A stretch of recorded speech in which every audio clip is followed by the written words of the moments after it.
જય શ્રી કૃષ્ણ। આજે આ વિડીયોમાં ભગવાન પુરુષોત્તમ રાયના વિવાહના દર્શન કરીશું। અધિક માસ એટલે કે પુરુષોત્તમ માસ। આ માસનો આજે છેલ્લો દિવસ એટલે કે અધિક માસની અમાવસ્યા। ભગવાન પુરુષોત્તમ રાયે રાધાજીને વચન આપ્યું હતું કે અધિક માસ પૂર્ણ થયે અમાસના દિવસે હું કાશીએથી પંડિતાઈ ભણી તમારી સમક્ષ હાજર થઈશ અને આપણા વિવાહનો ચોથો મંગળ ફેરો પૂર્ણ કરીશું। ભગવાને આપેલું વચન પૂર્ણ કર્યું અને નિસંતાન મા બાપના દીકરા બની હાજર થયા।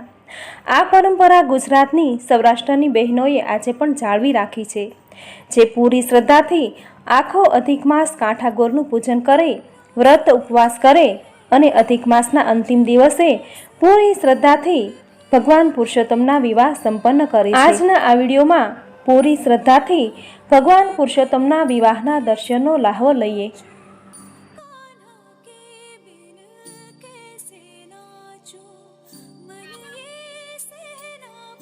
જાદુ કરાવા મને રખડા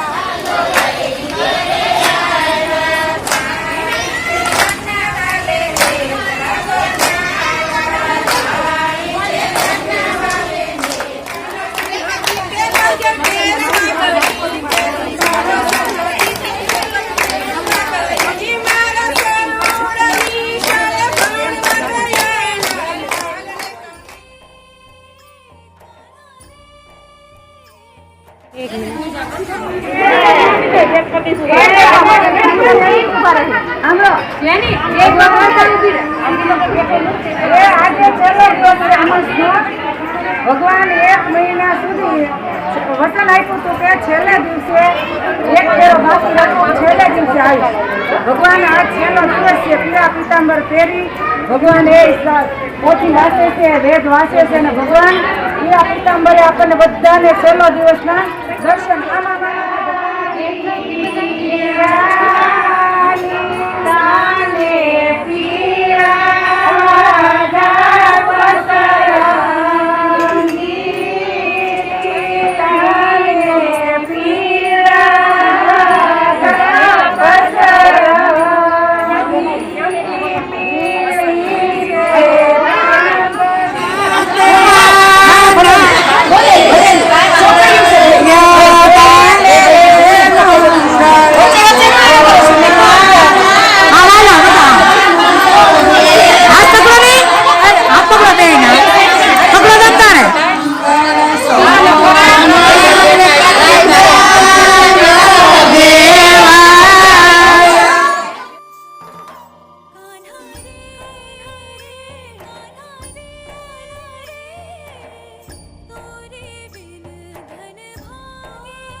जैसे मुरली बाजी मारे मन मां सुख बरसाए लाज है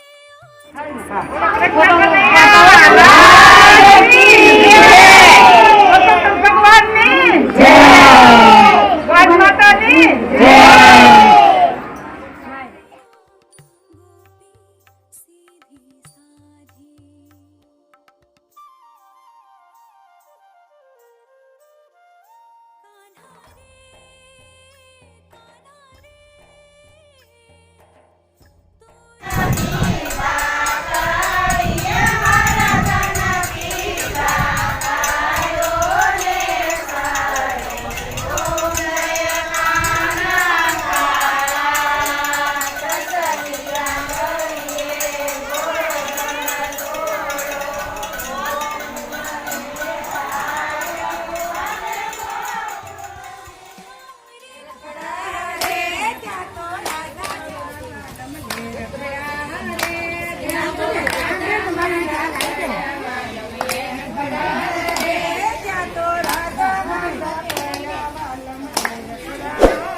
જોયું ને મિત્રો, કેવી શ્રદ્ધાથી બહેનોએ કાઠાગોરનું પૂજન કર્યું અને ભગવાન પુરુષોત્તમ રાયનો ચોથો મંગળ ફેરો પૂર્ણ કર્યો. અહીં ભગવાન પુરુષોત્તમનું વ્રત કરનાર બહેનોને ગોપીની ઉપમા આપવામાં આવી છે.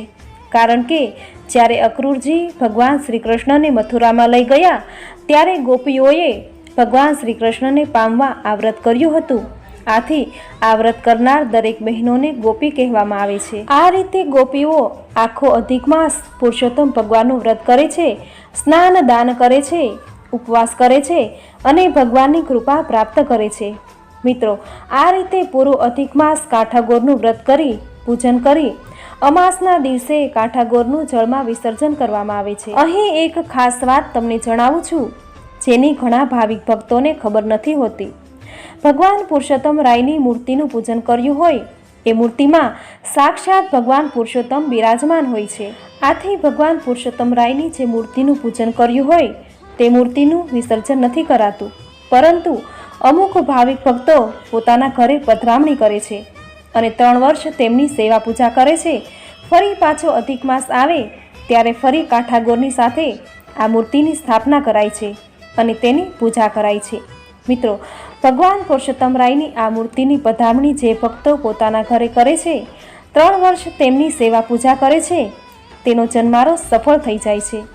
જેના ઘરે સંતાનની ખોટ છે, સંતાન પ્રાપ્તિ નથી થતી, તેમણે અધિક માસમાં કાઠાગોરની સાથે પૂજા કરેલી આ મૂર્તિની પધરામણી પોતાના ઘરે કરાવે, 3 વર્ષ સેવા પૂજા કરે તો તેના ઘરે ચોક્કસ સંતાન પ્રાપ્તિ થાય જ છે. ભગવાન પુરુષોત્તમ તેની ઈચ્છા જરૂર પૂર્ણ કરે છે. જેના દીકરાના વિવાહ નથી થઈ રહ્યા તેમણે ભગવાન પુરુષોત્તમની પૂજા કરેલી મૂર્તિની પધરામણી પોતાના ઘરમાં કરાવી પૂરી શ્રદ્ધાથી 3 વર્ષ સેવા પૂજા કરવી. ભગવાન પુરુષોત્તમની કૃપાથી જરૂર તેમના ઘરે લક્ષ્મી સ્વરૂપ વહુના પગલાં થશે, ઘરમાં આનંદ કિલ્લોલ વર્તાશે. ભગવાન પુરુષોત્તમની મૂર્તિની પધરામણી જે ઘરમાં થાય છે તેનો જન્મારો સફળ થઈ જાય છે. તેની દરિદ્રતા દૂર થઈ સુખ સમૃદ્ધિ પામે છે. નિસંતાનને સંતાન પ્રાપ્તિ થાય છે. અધિક માસના વ્રતનો આવો છે અનંત પુણ્ય ફળ આપનારો મહિમા. મિત્રો, પૂરી શ્રદ્ધાથી તમે અધિક માસના અધ્યાય વ્રતનું મહાત્મ્ય દર્શાવતી કથા વાર્તા સાંભળી, જેનું પુણ્ય ફળ સ્વરૂપે તમારી દરેક ઈચ્છા જરૂર પૂર્ણ થશે. ભગવાન પુરુષોત્તમની કૃપા દ્રષ્ટિ તમારા ઘર અને પરિવાર પર બની રહેશે. અધિક માસના વ્રતની પૂર્ણાહુતિમાં સૌ સાથે મળી પૂરી શ્રદ્ધાથી બોલો ભગવાન શ્રી પુરુષોત્તમ રાયની જય. મિત્રો, ભગવાન પુરુષોત્તમ રાયનો ચોથા ફેરાનો આ વિડીયો તમને જરૂર પસંદ આવ્યો હશે તો વિડીયોને લાઈક કરી પૂરી શ્રદ્ધાથી કોમેન્ટમાં જય પુરુષોત્તમ ભગવાન જરૂર લખજો. અધિક માસ પૂર્ણ થયો, કાલથી શરૂ થાય છે મા નવદુર્ગાની આરાધનાનો દિવસ એટલે કે નવરાત્રિ. કાલથી નવરાત્રિના નવા વિડીયો સાથે ફરી મળીશું. ત્યાં સુધી આપ સૌને મારા જય શ્રી કૃષ્ણ.